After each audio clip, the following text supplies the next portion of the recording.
खबर इंदौर की। राजा रघुवंशी हत्याकांड में शिलांग पुलिस की एसआईटी ने जांच तेज कर दी है। एसआईटी की टीम एक बार फिर इंदौर पहुंची और आरोपियों के परिचितों से पूछताछ कर रही है। मामले में कई और अहम सबूत जुटाने की कोशिश की जा रही है। दरअसल एक हाई प्रोफाइल केस में अब तक 8 आरोपियों की गिरफ्तारी हो चुकी है, जिनमें से 3 को जमानत मिल चुकी है। केस को मजबूत बनाने के लिए एसआईटी की टीम और सबूत जुटाने लगी है। मुख्य आरोपियों के दोस्तों सहित कई संदिग्धों से पूछताछ की जा रही है। आपको यह भी बता दें कि 1 सितंबर को शिलांग कोर्ट में चालान डायरी पेश की जानी है और इससे पहले एसआईटी हर जरूरी साक्ष्य जुटाने में कोई कोर कसर नहीं छोड़ रही है। यही वजह है कि टीम इंदौर में पूरे घटनाक्रम की तह तक जाने की कोशिश कर रही है।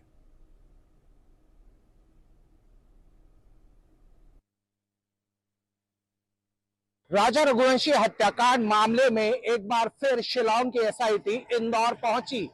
इंदौर पहुंचकर शिलांग एसआईटी ने उन तमाम लोगों से बातचीत की जो इस पूरे हत्याकांड के मुख्य आरोपियों से परिचित थे। इस पूरे मामले में तीनों आरोपी आकाश, आनंद और विशाल के दोस्तों से सघन पूछताछ की जा रही है। इस पूछताछ के जरिए शिलांग एसआईटी इस बात को तस्दीक कर लेना चाहती है कि उसके चार्जशीट पेश करने के पहले वो तमाम सबूत उन तक पहुंच जाए जिसकी की जरूरत उन्हें कोर्ट में पड़ने वाली है। इस पूरे मामले में शिलांग एसआईटी 1 सितंबर को अपनी चार्जशीट मेघालय की कोर्ट में पेश करने जा रही है, लेकिन उसके पहले इंदौर में शिलांग एसआईटी का ये 3 सदस्यीय दल लगातार पूछताछ कर रहा है। इस पूछताछ में अहम सुराग और साक्ष्य जुटाने की बात की जा रही है, तो वहीं इस पूछताछ के जरिए उन मिसिंग कड़ियों की भी तैयारी की जा रही है जो इस केस के लिए बेहद इंपॉर्टेंट माने जा रहे हैं। उन मिसिंग केसेस की जो फाइल है, उन सभी फाइलों को अब पूरी तरह तैयार किया जा रहा है। शिलांग एसआईटी के अफसरों की माने तो वो साफ तौर के ऊपर ये कहते हुए नजर आते हैं कि वो इस केस में हर वो बारीक से बारीक सबूत और साक्ष्य अपने साथ ले जाना चाहते हैं, जिससे कि इन आरोपियों के खिलाफ पुख्ता सबूत कोर्ट में पेश किए जा सके। इस पूरे मामले में एक मोबाइल सिम की भी बात सामने आई थी। वो मोबाइल की सिम दरअसल इन आरोपियों को इंदौर से ही खरीद कर दी गई थी। मुख्य आरोपी राज कुशवाहा ने ये सिम किसी मोबाइल वेंडर से खरीदी थी और उसके बाद में हत्याकांड को अंजाम देने के लिए इन तीनों आरोपियों को दिया गया था। इन तीनों आरोपियों को जो मोबाइल्स मुहैया कराए गए थे वे भी इंदौर से ही खरीदे गए थे। वो तमाम मोबाइल वेंडर्स से शिलांग एसआईटी की टीम और इंदौर क्राइम ब्रांच की टीम ने पूछताछ की है। वो तमाम सबूत अब इकट्ठा किए जा चुके हैं, जिसके पहले कि अब कोर्ट में ये चार्जशीट पेश की जाएगी। इस पूरे मामले में चार्जशीट पेश करने से पहले वो सब बातों को कंफर्म किया जा रहा है जो इस पूरे मामले को साफ तौर के ऊपर कोर्ट के सामने पेश किया जा सके। उधर इंदौर क्राइम ब्रांच के डीसीपी राजेश कुमार त्रिपाठी के मुताबिक शिलांग पुलिस की एसआईटी टीम मामले से जुड़े कई महत्वपूर्ण बिंदुओं पर गहन पूछताछ कर रही है, जो आगे की जांच के लिए निर्णायक साबित हो सकते हैं।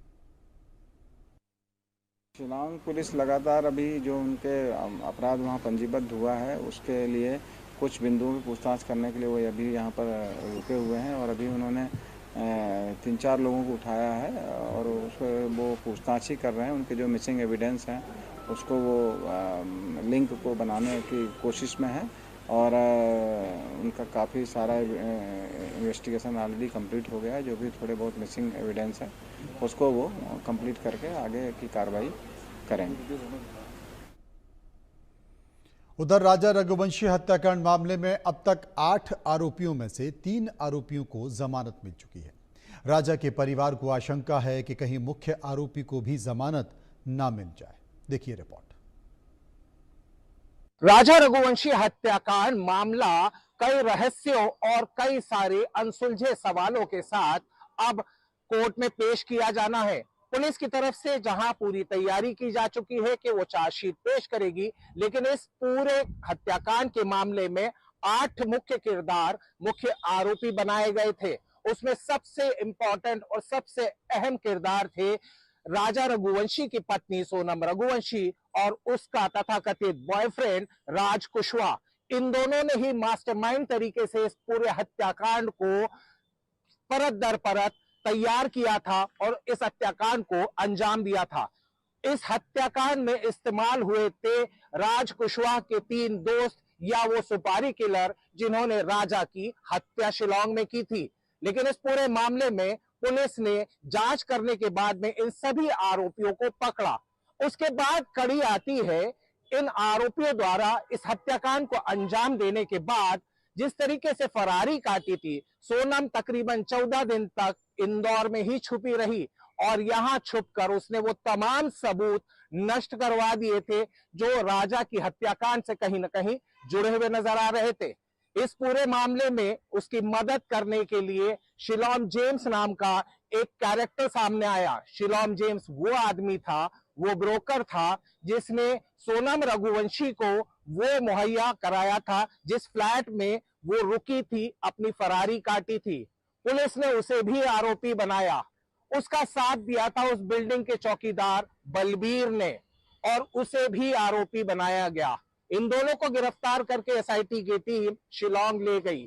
सघन पूछताछ की गई, सबूत किस तरह नष्ट किए गए, कहां कहां फेंके गए थे, वो तमाम सबूत शिलांग पुलिस और इंदौर क्राइम ब्रांच ने मध्य प्रदेश से ही मुहैया कर लिए थे।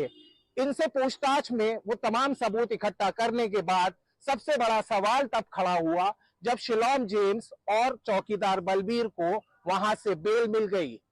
उनकी बेल होने के बाद में राजा रघुवंशी का परिवार कहीं न कहीं आशंका और संशय की स्थिति में आ गया था। उन्होंने संशय जताया कि कहीं ऐसा ना हो कि किसी लूपहोल का फायदा उठाकर सोनम और राज कुशवाहा भी अपनी जमानत ना करा ले। लिहाजा राजा रघुवंशी का भाई शिलांग पहुंचा। शिलांग में उस जगह पर जाकर उसने पूजा अर्चना भी करवाई जहां पर राजा की हत्या हुई थी। साथ ही साथ एक सीनियर एडवोकेट को भी इस मामले में पैरवी करने के लिए हायर किया गया। परिवार का यह मानना है कि इन आरोपियों को किसी भी कीमत पर जमानत नहीं मिलनी चाहिए। बहरहाल कोर्ट का मामला कोर्ट में होगा, लेकिन अब शिलांग पुलिस अपनी तरफ से पूरी तरह तैयार हो चुकी है कि उन्होंने वो तमाम सबूत जुटा लिए हैं जिससे कि वो कोर्ट में अपनी चार्जशीट पेश कर सकें। भारत समेत दुनिया भर में कई हिस्सों में भूकंप की घटनाएं लगातार बढ़ती जा रही हैं। हाल के दिनों में दुनिया के कई शक्तिशाली देशों में भूकंप की घटनाओं के कारण हजारों लोगों की मौत भी हो गई है। इस वजह से लोगों के भीतर खौफ बढ़ता जा रहा है।